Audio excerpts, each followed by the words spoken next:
I want to talk about two very specific misunderstandings about the concept of and really the practice of mindfulness. And that's the thing. The first misunderstanding is that mindfulness is something that we are rather than something that we do. You see, when mindfulness is a practice. That's what it is. And in fact, I'll pause here and say that at this point, I very rarely even use the word mindfulness when I discuss my work of teaching mindfulness. What I use instead is the word attention training, the phrase attention training. Because that's really what mindfulness is. Mindfulness is about paying attention in a very specific way, which is paying attention on purpose right here, right now, and doing so without judgment and with a sort of sense of love and kindness and care. That's what mindfulness really is all about, which again is not something that we are as much as it's something that we do. Now, eventually, as we do that practice over and over and over, and the current research shows that it's 5 days a week times about 10 to 15 minutes a day. And as we do that, at a certain point, that state of mindfulness, as my teacher Dan Siegel says, the state of mindfulness becomes a trait of mindfulness. So it does become something that we embody and it becomes who we are in a sense. But that still doesn't mean that it is a certain way of being.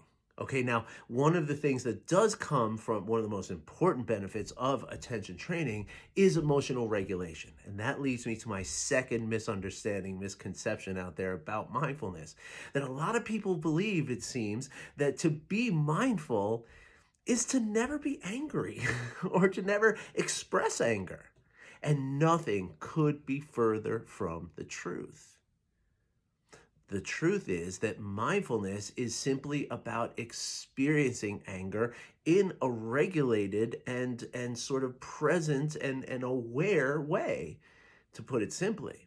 Now, emotional regulation is part of this second misunderstanding that I'm talking about, which is to say that some people believe that emotional regulation means never feeling some emotions, right? Or never feeling an intensity of emotions, or never feeling certain types of emotions, right? That there's sort of acceptable emotions and non-acceptable emotions. Again, not only is that wildly inaccurate, it's also very dangerous. Dr. Gabor Mate wrote a whole book about people that he met in the palliative care ward who were not able to express their anger for their whole lives. It literally made them sick. And it would make you sick too. It would make me sick. So emotional regulation, it's very important to understand, is not about, not feeling something or about feeling something specific, but rather it's about having what we could call a proportionate emotional response. If any of you who are around my age, maybe you remember the show Seinfeld from TV. And on the show Seinfeld, there was a character on there. There was a girlfriend of one of the characters or something, and she had a hot dog that she was eating at a softball game, and she dropped the hot dog in the dusty dirt, of Central Park in New York City, and she started hysterically crying over it. And this was, it was a funny bit and everything, but that's a typical example, or a very pure example of emotional dysregulation.